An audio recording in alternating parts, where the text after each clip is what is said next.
The Shadow Legion's back with a new daddy. Bros. Shadow Legion are looking for something. Yirix is back in the picture. And with the remnants of the Black Fleet swearing fealty to her.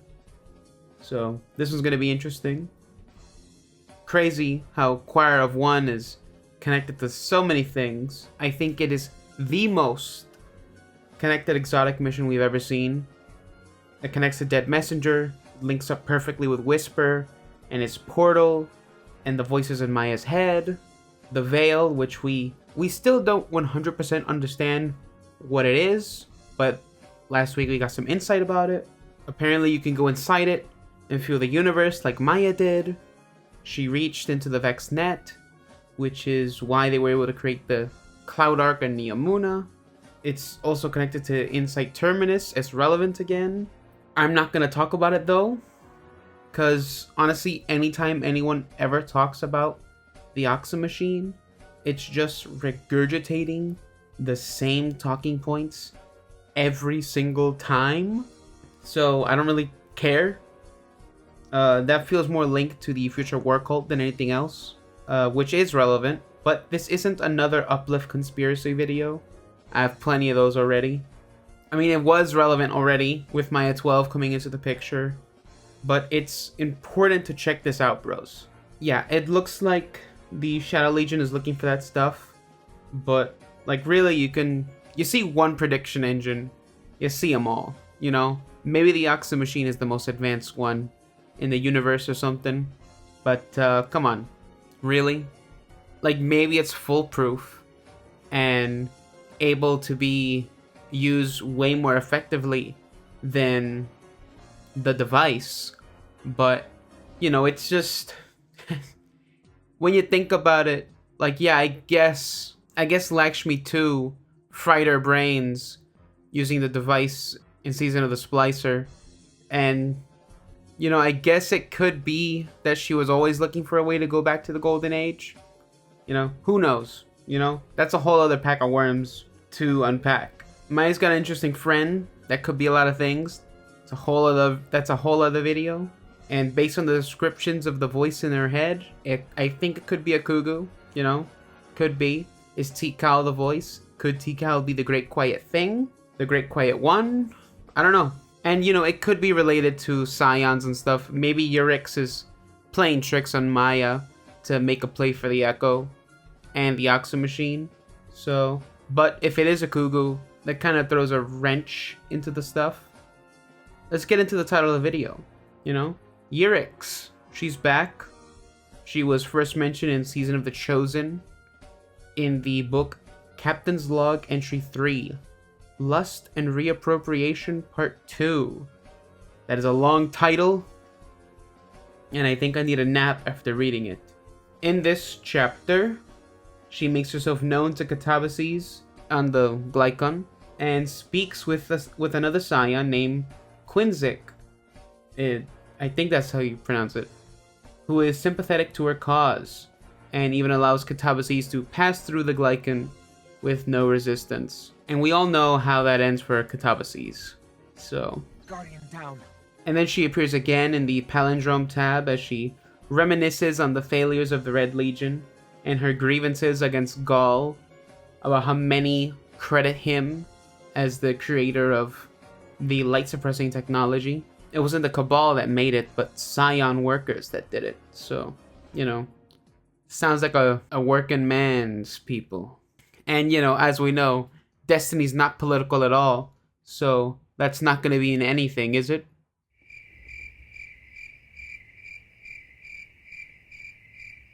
Yes, it is. Of course it is. Obviously it is. It's a political story.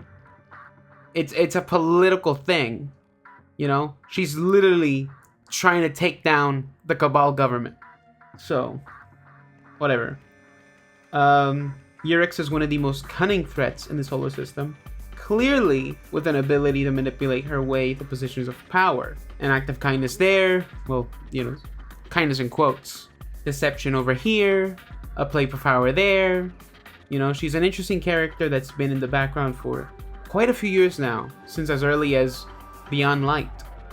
And hey, I don't know how psionic visions work exactly, or if they can even have visions that are uninterrupted by paracausal forces, because, you know, the way psion abilities work, they're kind of connected to each other, I guess, and they kind of see, they can kind of communicate with the dead a little bit. I don't know, kind of. It's a whole other thing, but you know, maybe she knew the witness was gonna go down. You know, maybe she knew it was gonna be easy to take power in the vacuum. You know, we fought two of her newly devoted followers in Overture. Yirix is, you know, as displayed, Yirix has been an extremely opportunistic scion, but she should have hired a scion who was a little quicker on that feet with that dagger if she wanted Zavala dead. There's a separatist movement going on led by her, described by Orok. I don't know how to say that name, whatever. It's a sci-fi name, you know, Orok, Orok. I don't know. I guess that's it. And one of my favorite ghost shells during Season of the Risen. The ghost shell is also what teases the Season of the Haunted, as well as the Shadow Legion. The only other person that could sway the Scions to their side is Calus. You know, they're not going with Keitel. You know, after all, Season of the Risen, she let one of their own die. You know, because they probably still hold that against her for sending a Scion into the city, and look what happened. He's dead, with almost no justice being made. They were supposed to kill Crow, but instead they took a general, made him their own. It could be used as propaganda for the Scions to go like, oh look, this is what one of our own lives are worth. Are we really that free? Now I don't think they're gonna be calling out on Calus anytime soon, because, you know, obviously he's dead. Something about something about the disciples of the witness is that they have this psionic persistence that remains even after death. Rolk, who has his mental impressions on relics within his pyramid, you know, the Leviathan's rib, the big worm, the upended, stuff like that. Calus, who had many imprints in the Leviathan, it's clear that the witness made Calus a new body, and we get to see that concept art and some more detail of that transfiguration that Calus experienced in Lightfall. Well, before Lightfall, because he was already, you know, set up before that. And of course, NEZAREC is another big connection to the Scions that shows that he also has a presence after death. You know, he was an ancient god to the Scions. He's haunted our system for a very long time. The nightmares being the most extreme example of a disciple's presence after death. And I made a whole video about nightmares and such. It's the most watched video on the channel, actually, by like a long shot. But it's important to recognize the connection between the Scions and these two disciples. Calus is the reason there are freeborn Scions in the first place. They are only one of the many species conquered by the Cabal and integrated into the Empire. And it wasn't until Calus's rule where they were made freeborn citizens, making the alliance with Calus have some degree of sense. However, I'm not sure where I read this, or because it was a while ago and I couldn't find it anywhere. So it makes me question whether that's an actual thing or not. But because there seems to be some friction between the Scions and Calus's regime. But I think it's just that Scions are kind of wanting more because, you know, they got colonized, man. I can't blame them, you know? Living under the heel of an empire that their people didn't really get to choose to be a part of. It was just kind of forced upon them through conquest. I can't think of any real-world parallels that I personally identify with. None that most people like to talk about. Kind of like the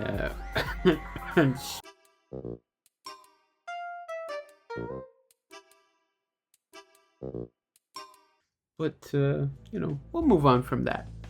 But yeah, there seems to be some friction between the two, but it was clear that Yirix might have seen a future for her and her conclave, probably a means to find their perfect end, which is kind of what everyone's going for this year, you know? But we're probably not going to see Yirix for a while. And, you know, now, because of the Witness, they have actual darkness powers with the Dread type units.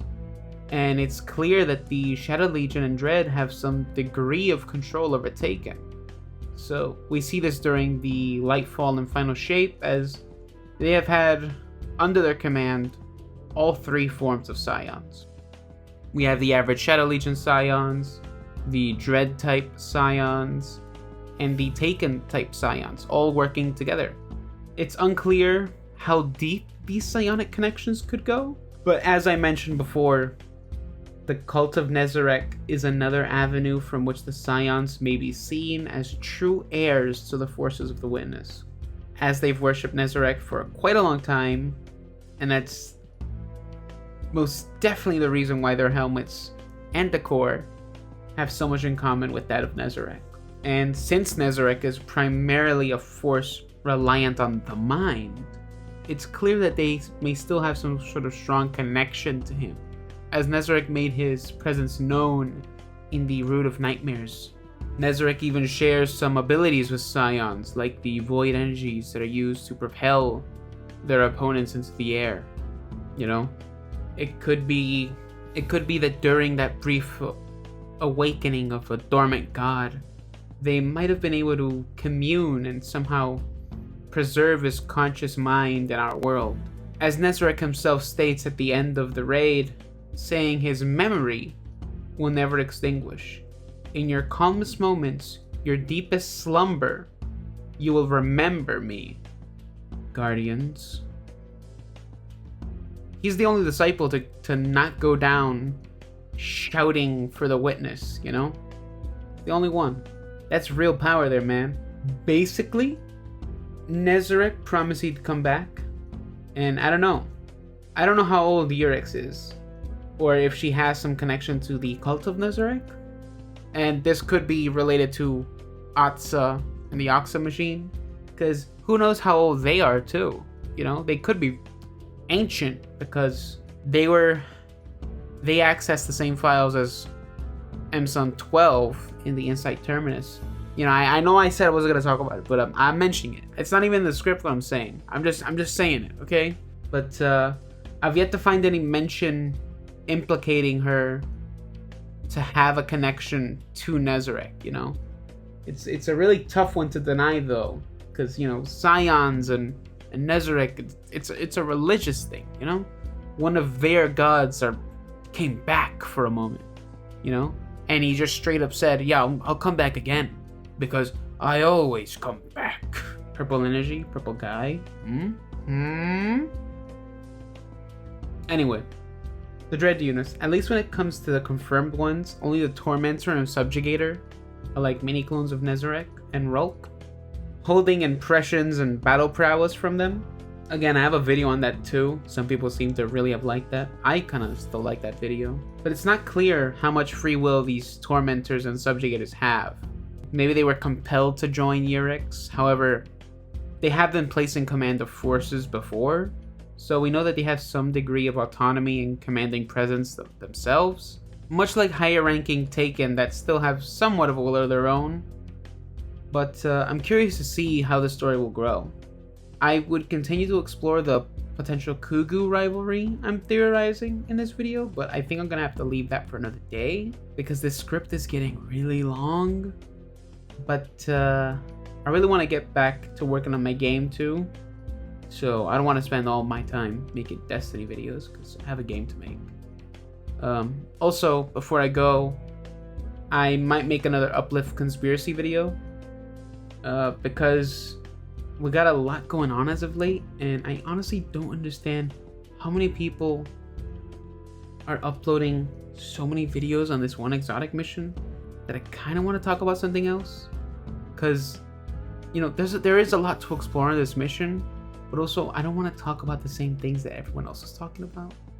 So, you know, I kind of want to stay talking about the occult stuff on Destiny. Like, what's going on here?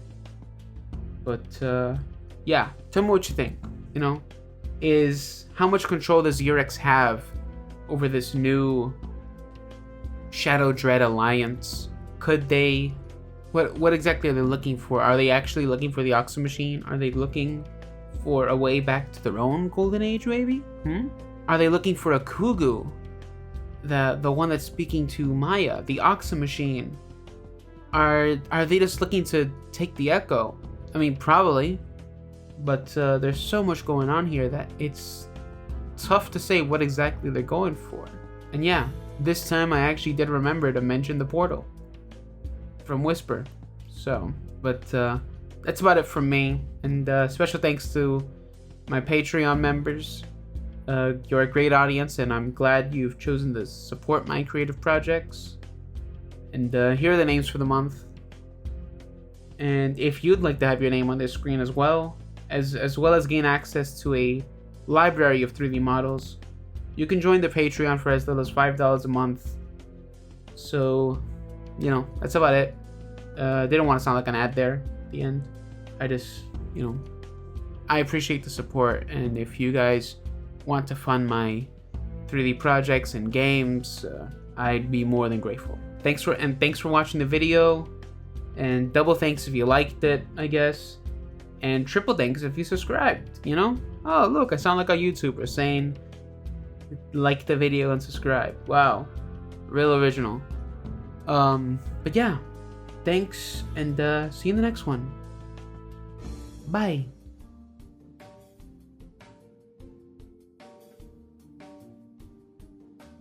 Somewhere was another us that made the right choices. A better us.